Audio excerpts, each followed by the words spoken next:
தமிழ்நாட்டு வரலாற்றிலே இது கிடையாது. தமிழ்நாட்டு வரலாற்றிலே கிடையாது. 2017 அமைந்த கூட்டணி 2019 தேர்தலில் வெற்றி, 2021 தேர்தலில் வெற்றி, 2024 தேர்தலில் வெற்றி. உறுதியாக சொல்கிறோம், 2026 தேர்தலிலும் வெற்றி. ஏன்னா கொள்கை ரீதியான அணி, தமிழ்நாட்டின் தனித்துவத்தை பாதுகாக்கிற அணி. எதுக்கு இப்படி மூச்சு முட்டை நின்று ஃபைட் பண்றோம்? கொஞ்சம் நகர்ந்தோம்னா முடிஞ்சு போச்சு. அவன் ஆயுதங்களோட வர்றான், நம்ம நிராயுதபாணியா போவோம். யார் ஜெயிப்பா? களத்துல யார் ஜெயிப்பா? இந்தியா முழுவதும் எல்லா மாநிலங்களிலும் இதுதான் நடந்துகிட்டு இருக்கு. நிராயுதபாணியாக போய் அவனை எதிர்கொள்வதற்கு வருகிறாங்க.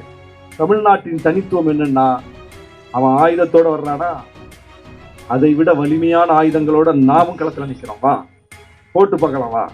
அப்படி போட்டு பார்ப்பதனால் தான் வெற்றி பெறுகிறோம். அப்படி போட்டு பார்ப்பதனால் தான் நம்முடைய கொள்கையில், நம்முடைய நிலைப்பாட்டில் நாம் உறுதியாக நின்று நம்முடைய உரிமைகளை தக்க வைத்துக் கொண்டிருக்கிறோம். யாராலையும் அதை ஒன்றும் பண்ண முடியல.